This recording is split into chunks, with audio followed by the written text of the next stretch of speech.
Hi, I'm Lindsay Hurd, and I'm going to tell you what I've learned this quarter in ECT 501.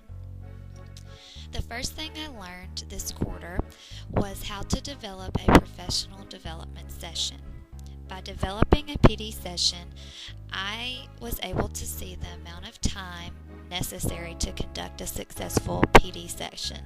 I also was able to understand and learn about some crucial components that were needed to teach a professional development session for colleagues.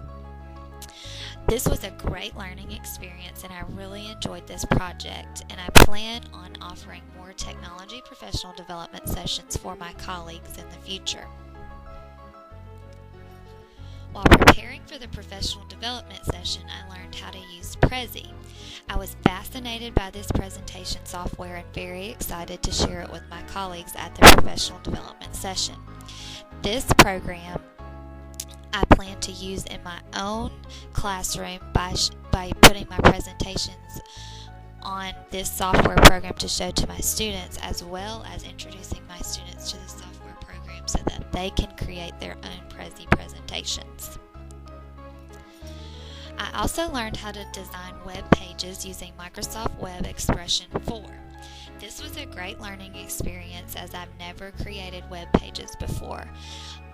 It was very interesting to see how to arrange items to where they're visually appealing, and to put together clip art and all types of things you would need for a classroom web page. The final thing I'd like to talk about is developing the virtual field trip using Wix. I had never taken virtual field trips with my students or developed virtual field trips in the past, and this project was very informing, not only about the Wix program website and what all you can do on there, but also about virtual field trips and giving students an experience that they might not have if they didn't have this virtual field trip through the internet and through technology.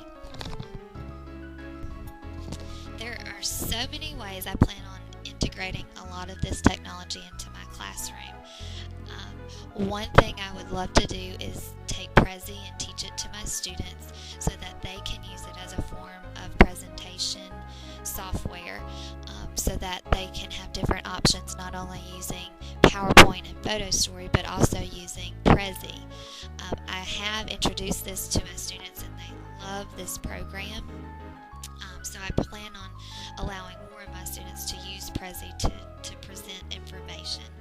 I also plan on using my virtual field trip I created for this class for my 8th grade middle school students, as well as I plan on creating other virtual field trips, because this is a great way in my content area to show culture to my students and make it seem like they are actually visiting another country and exploring in that country.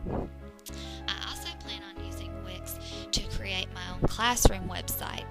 There are tons of templates on Wix that would be great for creating a website for my class and just providing them the link to be able to go to it, and have other links to different websites and have their vocabulary posted, very similar to the classroom web pages I created through Web Expression 4.